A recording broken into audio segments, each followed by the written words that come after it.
Está Juan Ignacio Fernández con nosotros, economista. Juan, ¿qué decís? ¿Cómo estás? ¿Qué tal? ¿Cómo Buenas están? noches, Juan. ¿Cómo estás? Bien. A ver, contanos un poco estos últimos datos que dio el INDEC, que por lo menos hay que conceder, más allá que muchas veces somos críticos, otra cosa resaltamos, que son datos más creíbles de lo que estaban antes.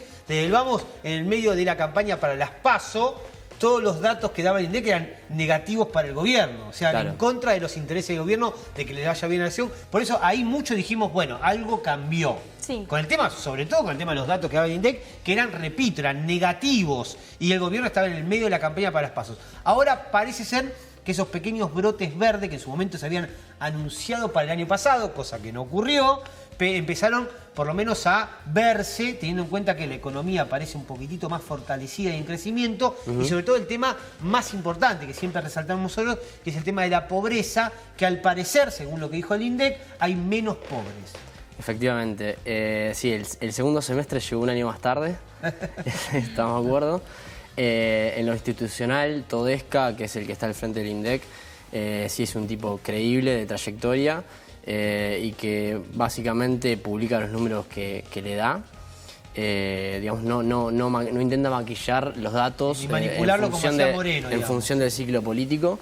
Está claro que la pobreza pre-Todesca era cualquier cosa hasta que se dejó de publicar directamente. Sí, durante los últimos años del kirchnerismo no se sabía cuántos pobres había, los últimos porque datos, para el exministro, me acuerdo que si no decía etiquetarlo, no hay que etiquetar a los pobres, no hay que estigmatizarlo. Sí, bueno, sí, es una palabra similar, y como diciendo no se puede. Entonces decíamos, bueno, pero ¿qué política pública podías generar vos para realmente luchar contra la pobreza si no sabés cuántos pobres hay? Una cosa rara, ¿no? Está claro que si tu jefe de gabinete dice que la pobreza es del 5%, con lo cual es más baja, sería más baja que en Alemania, la cosa no anda bien y seguramente Capitanich, ¿no? Esa gente no llevaría el país en buen rumbo, digamos, si tenés un jefe de gabinete de ese calibre. Bueno, yendo al dato.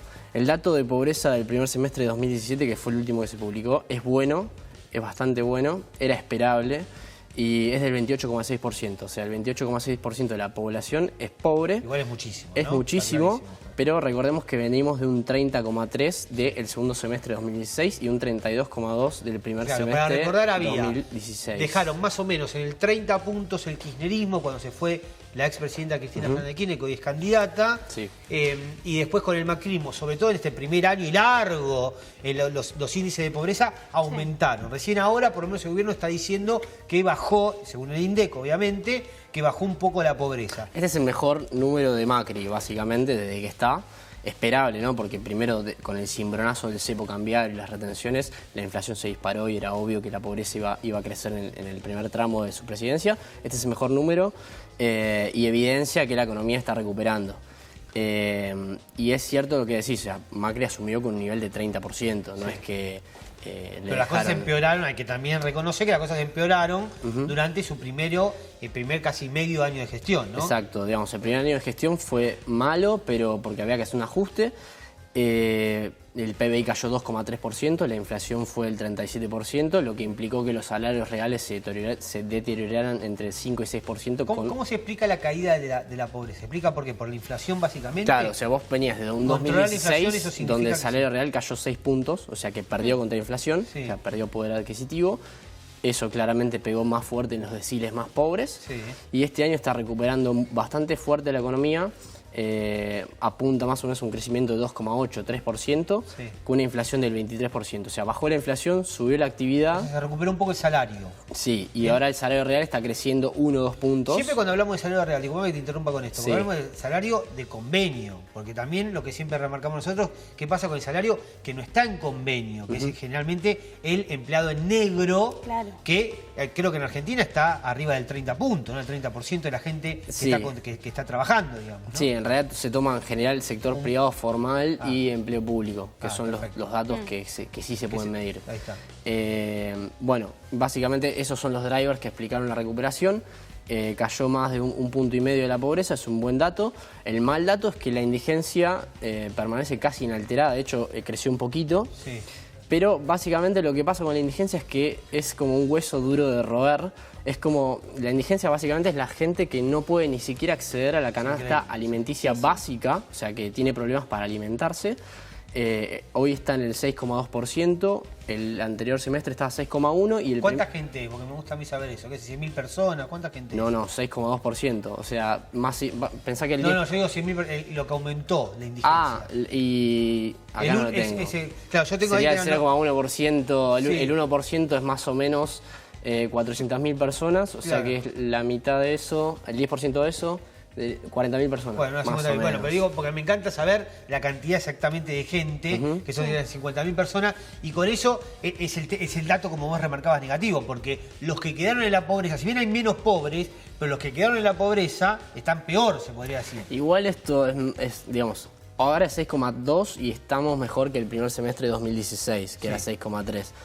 Oscila. El tema es que es muy difícil porque es la gente que está más marginada del sistema y a las que no les llega, digamos, el auge o la recuperación económica. Están como caídos del sistema, caídos del ciclo, y a esa gente básicamente se la ataca con programas focalizados porque no les rebota el ciclo, digamos, bueno, no les da rama. Yo creo que es la obligación, digamos, del Estado. El Estado, con el tema de los planes sociales, de asistencia social, tiene que estar ahí. Tiene que estar a la gente que no le alcanza la plata para alimentarse, digamos, porque es lo más básico de alimentar. Dar la base, ¿no? Para que puedan entrar justamente en este ciclo. Sin duda. Exacto, sí, seguramente ahí hay más tarea para hacer y los nuevos planes sociales, si es que se otorgan, deberían estar muy focalizados en ese grupo. El tema es que es difícil de llegar y es difícil identificarlo porque pensemos que es gente que tiene problemas para alimentarse. O sea, sin duda. ¿Viste que estas cosas y esto me gusta a mí relacionarlo con lo que pasa todos los días, en esto que es más quizás un poco más de datos periodísticos? ¿Viste el tema de Pata Medina, sindicalista que está preso, que le encontraron 2 aviones, un barco, un helicóptero, bueno, un montón de plata en el exterior sin blanquear? La mujer, que también recibía, digamos, que era dueña de buena parte de todos estos bienes, recibió un plan social. Estas cosas increíbles que pasan en Argentina, teniendo en cuenta esto y hasta la bronca que da. ¿Y cuántos de eso debe haber? Gente multimillonaria que no podrían para nada explicar su fortuna, que han afanado durante toda su vida y que además reciben planes sociales del gobierno. Y teniendo en cuenta cuando la indigencia acaba de subir un poco, pero subió, donde el Estado debería focalizar todos sus recursos en tratar de beneficiar a esta gente, que son los que más necesitan, ¿no? Otro dato preocupante es que el 42,5% de los chicos de 0 a 14 años son pobres. O sea, gran parte de la pobreza está focalizada en chicos. Ese es un dato malo, digamos. Con todo lo que eso implica, ¿no? Porque si sos pobre, te educas peor, lo que charlamos la otra vez. Sin duda. Así que eso trae consecuencias y ahí hay bastante tarea para hacer. Y otro dato importante es la localización geográfica. Está bastante concentrada la pobreza. Por ejemplo, en la ciudad de Buenos Aires es solamente el 13,6 contra 28,6. En la ciudad igual creo que aumentó un poco la pobreza, ¿no? Ahora bajó. Ahora había aumentado y ahora bajó. Bajó también. Bajó. Pero está en 13,6, o sea, muy por abajo del 28,6. Y después hay provincias como Corrientes que está más o menos en el 40.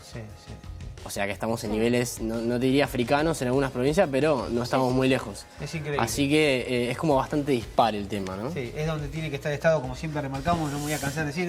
Gracias Juan Ignacio Fernández, economista. Gracias, en la próxima, si tenés ganas, explicarnos un poco qué pasa con la deuda externa, porque me encanta quizás resaltar los datos buenos de economía, este tema de la actividad que empieza al parecer a dar sus brotes verdes, como dice el gobierno, la pobreza que bajó, que es un gran dato, pero ¿qué pasa, por ejemplo, con la deuda externa? ¿Cómo se explica el aumento de la deuda externa, que no es un dato bueno en la economía, el déficit fiscal y también que bajaron las exportaciones? Que es cuando uno debería financiar, el Estado debería financiarse por esos dólares que llaman genuinos, que son dólares de la exportación, y no con la maquinita que tanto conocemos en la Argentina. Gracias Juan Martín por estar, Juan Ignacio.